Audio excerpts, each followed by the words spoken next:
Yun yung mga tao, mga sapnan bitaw sila mga kabuang, mga illegal activities nila. Noon dayon naglisod ng Pilipinas dapat mo tigatiman nga naman sa among kalisod. Sa among kalisod. Yango-ngo ba mi ninyo? Sa among kawad-on sa kanang panahon nga wala mi makaon. Katunol ba mo? Aning kamot man mi para makakaon. Sa among kalisod wala man mo gihasol. Sa kung mga sapnan mo sa inyong mga illegal activities, ayaw ipasumangit ang kalisod sa nasod sa mga katawhan. Kaya ang among kalisod, nga sa amo ang mga kamot pagpaningkamot. Nga dakpagay mo sa inyong mga trabaho nga di mo. Dakdakan din yung din. Lisod na ka ang Pilipinas. Sa lisod ang Pilipinas, dugay naman, anad naman may anak. Katigwangan pa na mo. Kana inyong trabaho din ha, ng mga dili maayo mo na ang angay niyo isettle. Ang among kalisod ay nyo hilabti, ayaw niyo himo ang alibay. Ayaw niyo himua og katarungan na dapat mo igiatiman. Kaming mga pobre, kami man ang gatak sa inyo ha. Dili man kamo ang gatak sa mo ah. Labi na sa mo nga mga mag-uuma. Kabuto-buto man binayad sa tax na mo. Usayo hilabti ang among kalisod. Kaya among kalisod mo ay nakatabang sa inyo ha. Para masweldoan mo. Mga dakpan gani mo. Mga sapnan gyud mo sa inyong mga kabuang mga dahil mo dapat giuna ang kalisod sa Pilipinas. Kadugay ra namo anad-ana. Kada inyong kabuang mo na inyong isitol, kana inyong ampingan, kana inyong bantayan. Dili kay ang kalisod namo may inyong sige mong alibay kay ngano man ang among kalisod. Nampit ba mi ninyo? Wala oy.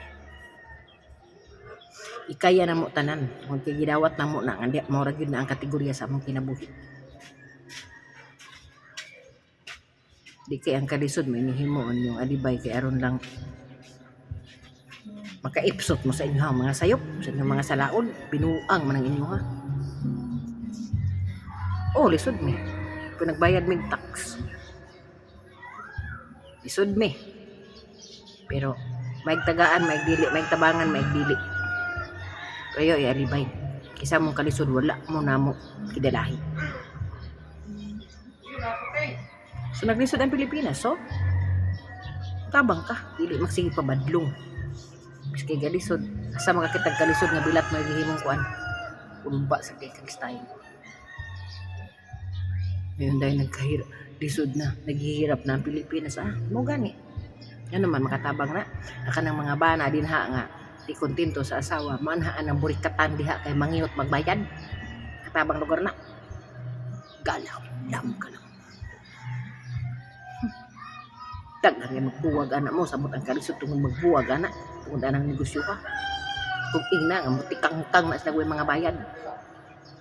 Lam ka lang. Kalisod sa Pilipinas ng unahon, isa man ka naghatag og kalisod. Alibay minimo. Kalisod ng Pilipinas, kadugay na mo nadawat ang mong kalisod nga naman. Hasol mo?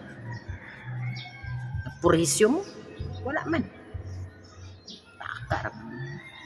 Kana inyong gipangbuhat nga di mayo man inyong atimanon. Muno ang nga isitol. Gusto mo mutabang sa kalisod sa nasod? Ano mo tabang mo? Muhatag mo. Dagkag pagi. Bisan pag may kaposisyon o wala kung gusto kang mutabang sa kalisod sa tao, pwede. Muna tinuod. Pagka na i-alibay ninyo nga. Ingat.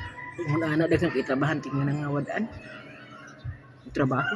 Binuang mo na. Usog mo naman ito. Ilom di ay.